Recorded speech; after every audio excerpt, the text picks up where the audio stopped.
All right. We're going to continue with Joshua chapter 4. I'm going to give you a little rundown if that is okay. So, the book of Joshua picks up right where we left off in Deuteronomy. In Deuteronomy, Moses had passed away and the torch was handed over to Joshua. The time frame, approximately, of course, is around 1400 BC. You know, approximately 1400 BC. Now, the name Joshua, means the Lord is salvation. The Lord is salvation. So, let's talk about morality, first of all. The order to destroy everything, remember, Herem, the Hebrew word Herem, God told the Israelites to destroy every nation, right? It's not universal. It's not every single nation that they're going to encounter.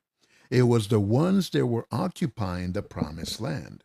So again, this order is not universal. It applies only to the cities within the promised land. Now, why? People still wonder, why would God order the Israelites to destroy a whole civilization, a whole city, a whole clan, a whole, nation, whatever you want to call it? Why? Well, the Canaanite society was especially corrupt and immoral. And for example, Sodom and Gomorrah, perfect example. Those were Canaanites, and look what they were doing. Now, if we go back to Genesis chapter 15, verse 16, it states that God was already offended by their sins in the time of Abraham. But in his grace, he waits 400 years before actually judging them. He was basically saying in Genesis 15, verse 16, that the sins of the Amorites had not yet deserved their destruction. Not yet, and they were pretty bad. But by this time, 400 years later, they had already reached the melting pot. It was already, the cup was overflowing with all their immorality and corruption. Now, so that was the basic premise of the beginning of Joshua. Now, chapter 1, real simple. The Lord's charge to Joshua, right? He told him 3 times, be strong and courageous. In chapter 1, verse 6, be strong and courageous. You will be the one to lead the people. In verse 7, be strong and courageous. Obey all the instructions Moses gave you. And finally, in verse 9, be strong and courageous. Do not be afraid or discouraged. So we find out in verse 10 through 18 of chapter 1, Joshua was preparing the people, right? Okay, now we go on to I'm going here by my notes here, just so you guys know. In chapter 2, from verse 1 through 7, the spies are sent to Jericho, right? Okay. Now, where they were at, Acacia Grove, 8 miles east of the Jordan. So it was it's still a pretty ways away. Now here's people wonder, why or how did these leaders of Jericho, why did they go to Rahab and say, you have some people here that don't belong here? How did they know that they didn't belong there? It's a simple, if you do a little bit of investigation. The spies' speech gave them away. Hebrews and Canaanites were both dialects of the same language, but with differences in grammar and vocabulary. Picture somebody from New York, from the Bronx, versus somebody from Texas, for example. You can tell the difference if they're not from that area. So then, in verse 11, of chapter 2, Rahab's declaration of faith saved her and her family. And eventually, Rahab had a child named Boaz. You know him, right? The book of Ruth. Boaz. So, ended up being David's great great grandmother, basically. Then, in chapter 3 of the book of Joshua, in verse 1 through 8, Israel prepares to cross the Jordan. So they were told in verse 4 to stay behind half a mile from the Ark of the Covenant. The Levites were carrying the Ark of the Covenant, if you recall. God did not want his people to take his presence for granted. They were to acknowledge his holiness and reverence, respect, and awe. Now, in verse 9 through 13, Joshua promises a miracle. Something's going to happen in Jericho. And verse 10, today you will know. So in other words, this generation will witness the Lord's miracles like their ancestors did coming out of Egypt. Remember, there's a whole new crop of people here that we're dealing with. And we mentioned yesterday about the Jordan River. The Jordan River was in its spring flood stage. So the water was very, very, very high and very wide. The water stopped abruptly, which was, first of all, an obvious miracle. And we covered yesterday that Israel crossed on dry ground. The water was stopped up all the way up to Adam. It was a town called Adam, about 25 miles away from where they were crossing. So the Lord did all this to prove his holiness and his might and his power. Now we are cut up. So let's go to chapter 4 now. The memorial stones are set up. When the whole nation had crossed the Jordan, the Lord said to Joshua, choose 12 men, one from each tribe, and command them to take 12 stones out of the middle of the Jordan, from the very place where the priests were standing. Tell them to carry these stones with them and put them down where you camp tonight. So what we're going to read here, after the people safely cross the river, what will be next? Conquering the land? Well, not yet. First, God directed them to build a memorial from 12 stones, drawn from the river by 12 men, one from each tribe. This may seem like an insignificant step in their mission of conquering the land, but guess what? God did not want his people to plunge into their task without first reflecting upon all that he had done for them up to this point, as well as their need for him to be with them for their future challenges. They needed to pause, to focus on him, and remember who was guiding them. So, as you are busy doing your God-given tasks, set aside quiet moments to build your own memorials to God's power. Too much activity may shift your focus away from him. Amen. Let me see here. Okay, so let's continue. Then Joshua called the 12 men he had chosen, and he told them, go into the Jordan ahead of the covenant box of the Lord your God. Each one of you take a stone on your shoulder, one for each of the tribes of Israel. These stones will remind the people of what the Lord has done in the future. Then your children ask what those stones mean to you. You will tell them that the water of the Jordan stopped flowing when the Lord's covenant box crossed the river. These stones will always remind the people of Israel of what happened here. The men followed Joshua's orders. As the Lord had commanded Joshua, they took 12 stones from the middle of the Jordan, one for each of the tribes of Israel. They carried them to the camping place and put them down there. Joshua also set up 12 stones in the middle of the Jordan, where the priest carrying the covenant box had stood. Those stones are still there. The priest stood in the middle of the Jordan until everything had been done that the Lord ordered Joshua to tell the people to do. This is what Moses had commanded. Now, remember I mentioned yesterday briefly this, why would they put stones in the middle of the river where you couldn't really see them? Well, this monument, the top of it, would be visible on other times of the year to show people that this is where they're crossed. All right. The people hurried across the river. When they were all on the other side, the priest with the Lord's covenant box went on ahead of the people. The men of the tribes of Reuben and Gad and of half the tribe of Manasseh, ready for battle, crossed ahead of the rest of the people, as Moses had told them to do.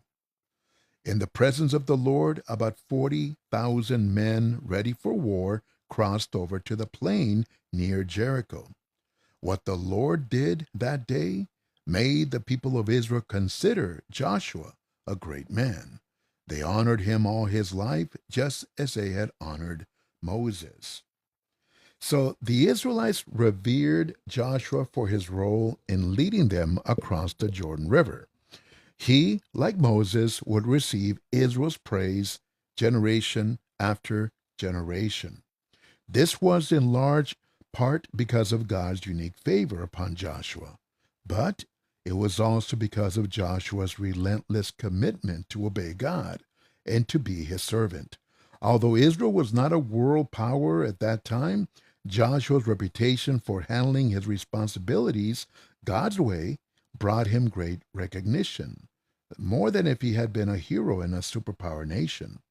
Doing God's work God's way is more important than striving for recognition, although sometimes God brings recognition to those who do right, and they will certainly be recognized in his eyes. 15. Then the Lord told Joshua to command the priests carrying the covenant box to come up out of the Jordan.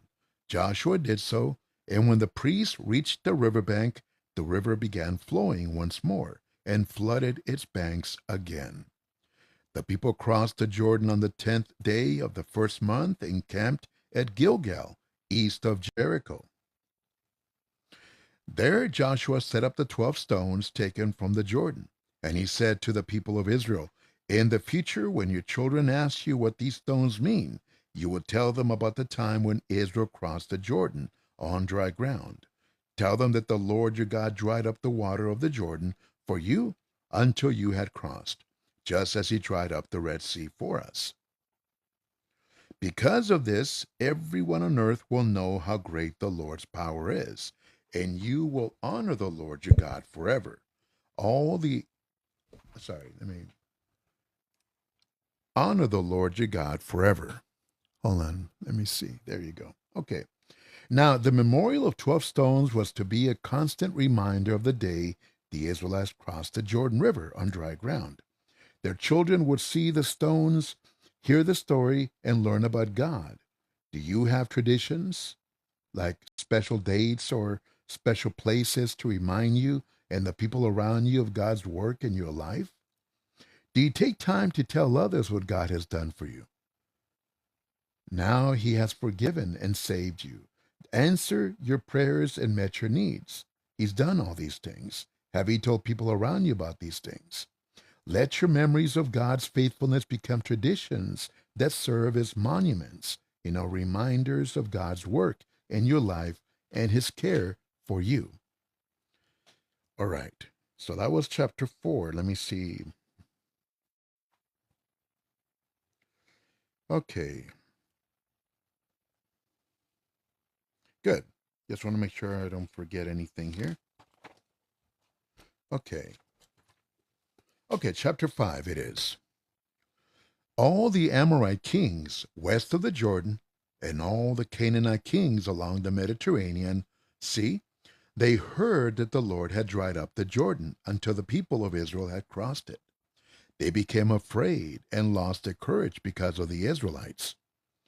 So the Amorites and the Canaanites were the two major groups living in Canaan at the time of Israel's invasion.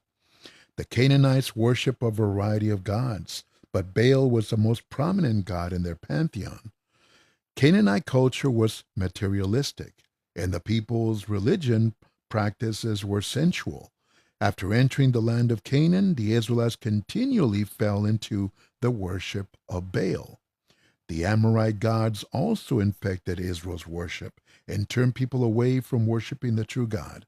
Worshipping these false gods eventually led to Israel's downfall. So the Israelites had spent 40 years in the wilderness, unnecessarily because they were terrified of the Canaanites, remember? They had underestimated God's power to bring them victory and had allowed their fear to derail their first attempt to enter the promised land. This was back in Numbers chapter 13 and chapter 14. So now the Israelites could see that the Canaanites were terrified of their army. The Canaanites had heard about Israel's great victories through God's power. They had probably hoped that the Jordan River would slow the Israelites down or discourage them from entering Canaan. But news that the Israelites had crossed the Jordan on dry land caused any courage the Canaanites still had to melt away. Verse 2, the circumcision at Gilgal. Then the Lord told Joshua, make some knives out of flint and circumcise the Israelites. So Joshua did as the Lord had commanded, and he circumcised the Israelites at a place called Circumcision Hill. So the rite of circumcision marked Israel's identity as God's covenant people. When God made the original covenant with Abraham, he required that each male be circumcised as a sign of cutting off the old life and beginning a new life with God. This is back in Genesis 17. Other cultures at this time used circumcision as a sign of entry into adulthood, but only the Israelites used it as a sign to show that they belonged to God. Okay, 4. When the people of Israel left Egypt, all the males were already circumcised. However, during the 40 years the people spent crossing the desert, none of the baby boys had been circumcised. Also, by the end of that time, all the men who were of fighting age when they left Egypt had died because they had disobeyed the Lord. Just as he had sworn, they were not allowed to see the rich and fertile land that he had promised their ancestors. The sons of these men had never been circumcised, and it was this generation that Joshua circumcised. 8. After the circumcision was completed, the whole nation stayed in the camp until the wounds had healed. The Lord said to Joshua, today I have removed from you the disgrace of being slaves in Egypt. That is why the place was named Gilgal, the name it still has. So, located about 2 miles northeast of Jericho, Gilgal was Israel's base camp and temporary center of government and worship during the invasion of Canaan. Gilgal. Here the people renewed their commitment to God and his covenant before attempting to conquer the new land. At Gilgal, the angelic commander of the Lord's army appeared to Joshua. We're going to see that right now. Interesting story. So again, the commander of the Lord's army appeared to Joshua with further instructions for battle and encouragement for the conquest. Now, after the conquest, Gilgal continued to be an important place of Israel. It was here that Israel's first king Saul was crowned. This is back in 1 Samuel chapter 11, verse 14 and 15. So, 10. While the Israelites were camping at Gilgal on the plain near Jericho, they observed Passover on the evening of the 14th day of the month. The next day was the first time they ate food grown in Canaan, roasted grain, and bread made without yeast. The manna stopped falling then, and the Israelites no longer had any. From that time on, they ate food grown in Canaan. So the joyous Passover was the first to be celebrated in the Promised Land, and only the third celebrated by Israel since the Exodus from Egypt. Think about this. It's been a little bit over 40 years, and they've only celebrated 3 Passovers. One in Egypt, one at Mount Sinai, and now this one. So the last time had been at the foot of Mount Sinai, 39 years earlier. This celebration reminded the Israelites of God's mighty miracles that brought them out of Egypt. Then they had to eat in fear and haste. Now they ate in celebration of God's blessings and promises. Okay, now, 11. The next day was the first time they ate food grown in Canaan. I have some notes about this. That's why I'm going to reread it. The next day was the first time they ate food grown in Canaan, roasted grain and bread made without yeast. The manna stopped falling then, and the Israelites no longer had any. From that time on, they ate food grown in Canaan. So God had supplied manna to the hungry Israelites during their 40 years in the wilderness. Exodus chapter 16. Now, in the bountiful promised land, they no longer needed this daily food supply because the land was ready for planting and harvesting. God had miraculously provided food for the Israelites while they were in the wilderness, right? Here, he provided food from the land itself. But now it would not appear miraculously. They would have to work for it. God can and does provide miraculously for his people as needed, but he also expects them to use the talents and resources he has given them to provide for themselves. Prayer is not an alternative to preparation, and faith is not a substitute for hard work. If your prayers have gone unanswered, perhaps what you need is within your reach, and you have part to play. You have a part to play in this process. Try praying instead of for the discernment to know whether this is the case. And if so, pray for the wisdom to see what your part is and the energy and motivation to carry it out. Okay, now this is going to be interesting here.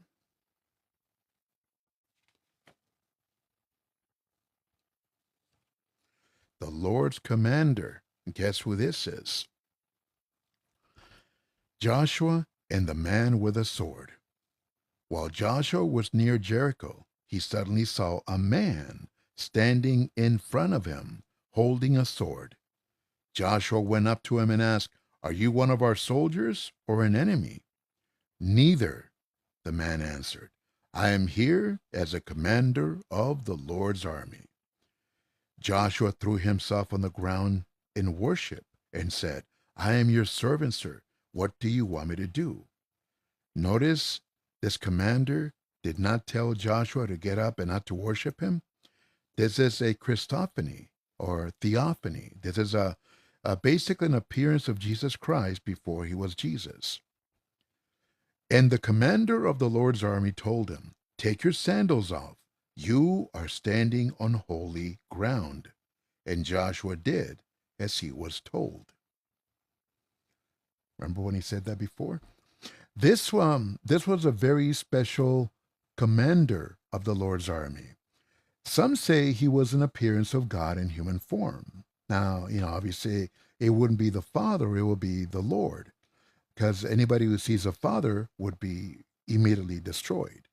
Now, as a sign of respect, Joshua took off his sandals. Although Joshua was Israel's leader, he was still subordinate to God, the highest leader. Awe and respect are the responses due to our holy God. How can we show respect for him? By our attitudes and actions, of course. We should recognize God's power, his authority, and his deep love, and our actions must model a reverence for him.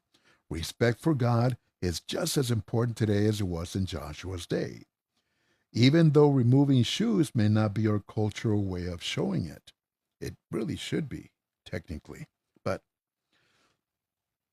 and the commander of the Lord's army told him, "Take your sandals off. You are standing on holy ground." And Joshua did as he was told. Chapter 6. So, the fall of Jericho. We're going to read about the city of Jericho now, built thousands of years before Joshua was born. It was one of the oldest cities in the world. In some places, it had fortified walls up to 25 feet high and 20 feet thick. Soldiers standing guard on top of the walls could see for miles. Jericho was a symbol of military power and strength. The Canaanites considered it invincible. So Israel would attack this city first, and its destruction would put the fear of God's people into the heart of every person in Canaan. The Canaanites saw Israel's God as a nature God because he had parted the Jordan River, and as a war god because he had defeated Sihon and Og in the Transjordan. But the Canaanites did not consider him a fortress god, one who could prevail against a walled city. The defeat of Jericho showed that Israel's God was not only superior to the Canaanite gods, but also invincible. So let's start chapter 6. The gates of Jericho were kept shut and guarded to keep the Israelites out. No one could enter or leave the city. The Lord said to Joshua, I am putting into your hands Jericho, with its king and all its brave soldiers. You and your soldiers are to march around the city once a day for 6 days. 7 priests, each carrying a trumpet, are to go in front of the covenant box. On the seventh day, you and your soldiers are to march around the city 7 times, while the priests blow the trumpets. Then they are to sound one long note. As soon as you hear it, all the people are to give a loud shout, and the city walls will collapse. Then the whole army will go straight into the city. So God told Joshua that Jericho was already delivered into his hands. The enemy was already defeated, basically. What confidence Joshua must have had as he went into battle. Christians also fight against a defeated enemy. Our enemy, Satan, has been defeated by Christ. Romans chapter 8, verse 37 through 39. Although we still fight battles every day and sin runs rampant in the world, we have the assurance that the war has already been won. We do not have to be paralyzed by the power of a defeated enemy. We can overcome him through Christ's power. Now, so why did God give Joshua all these complicated instructions for the battle? Many answers are possible. One, God was making it undeniably clear that the battle would depend upon him, not upon Israel's weapons and expertise. This is why priests carrying the ark, not soldiers, led the Israelites into battle. Two, God's methods of taking the city accentuated the terror already felt in Jericho. And this is in chapter 2, verse 9. And three, this strange military maneuver was a test of the Israelites' faith and their willingness to follow God completely. The blowing of the horns had a special significance. The same horns used in the religious festivals were to be blown in their battles to remind them that their victory would come from the Lord, not their own military might. Okay, verse 6. Joshua called the priests and told them, take the covenant box, and 7 of you go in front of it, carrying trumpets. Then he ordered the people to start marching around the city with an advance guard going on ahead of the Lord's covenant box. So, just as Joshua had ordered, an advance guard started out ahead of the priests, who were blowing trumpets. Behind these came the priests, who were carrying the covenant box, followed by a rear guard. All this time the trumpets were sounding, but Joshua had ordered the people not to shout, not to say a word until he gave the order. So he had this group of men take the Lord's covenant box around the city one time. Then they came back to camp and spent the night there. Joshua got up early the next morning, and for the second time, the priests and soldiers marched around the city in the same order as the day before. First, the advance guard. Next, the 7 priests blowing the 7 trumpets. Then the priests carrying the Lord's covenant box. And finally, the rear guard. All the time the trumpets were sounding. On this second day, they again marched around the city one time and then returned to camp. They did this for 6 days.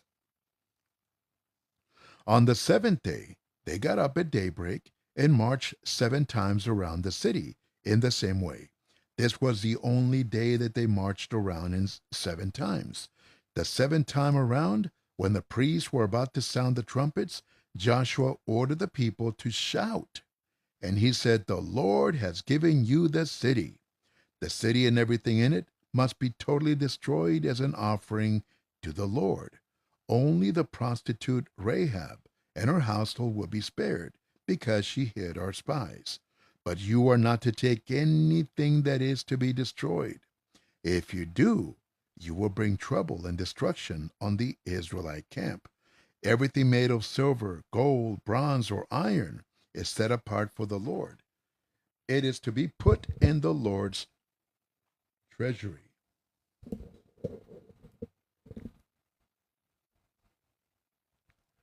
There we go. Okay. So the priests blew the trumpets. As soon as the people heard it, they gave a loud shout, and the walls collapsed. Then all the army went straight up the hill into the city and captured it. With their swords, they killed everyone in the city, men, women, young, and old. They also killed the cattle, the sheep, and the donkeys. So, why did God demand that the Israelites destroy almost everyone and everything in Jericho? He was carrying out severe judgment against the wickedness of the Canaanites. This kind of judgment, called a ban, usually required that everything be destroyed. You can look at Deuteronomy chapter 12 and chapter 13. Because of their evil practices and intense idolatry, the Canaanites were a stronghold of rebellion against God. The threat to the right kind of living God required to be removed. If they didn't remove it, it would affect and spread throughout all Israel like cancer. A few people and some items in Jericho were not destroyed, but these were special cases. Rahab and her household were saved because she had faith in God and because she had helped the Israelite spies. The silver and gold and articles of bronze and iron were also preserved, not to enrich the people, but to beautify the tabernacle and its services. So God's purpose in all this was to keep the people's faith and religion uncontaminated. He did not want the plunder to remind Israel of Canaanite practices. God also wants us to be pure. He wants to cleanse us from our sin and idolatry. When we begin our new lives with Him, we must not let the desire of personal gain distract us from our spiritual purpose. We must also reject any object or images that remind us of our old lives of rebellion against God. Good things to remember. Let me turn my pager. Okay.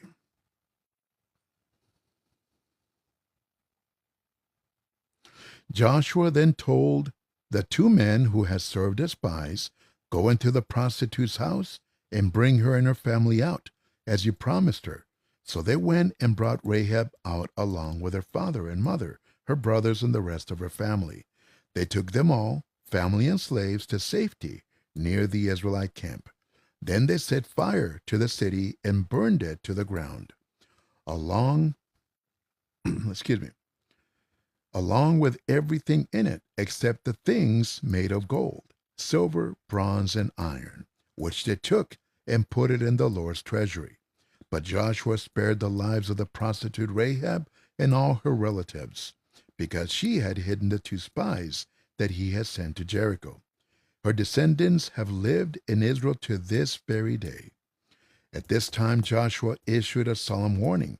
Anyone who tries to rebuild the city of Jericho will be under the Lord's curse. Whoever lays the foundation will lose his oldest son. Whoever builds the gates will lose his youngest. So the Lord was with Joshua, and his fame spread through the whole country. Interesting, huh? So this curse that we just found out, I got to show you a picture of Jericho right now. This curse was fulfilled in 1 Kings chapter 16, verse 34, when a man named Hiel rebuilt Jericho. And guess what happened to him? He lost his oldest and his youngest sons. Some believe that Hiel actually sacrificed his sons and placed them in the foundation and gate masonry to ward off evil. But the point is, this actually came true, like I said in 1 Kings. Let me show you a picture of something.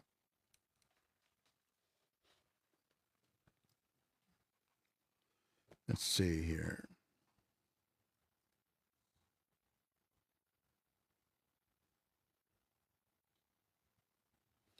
Okay, let me put this over here. Let's see, Joshua.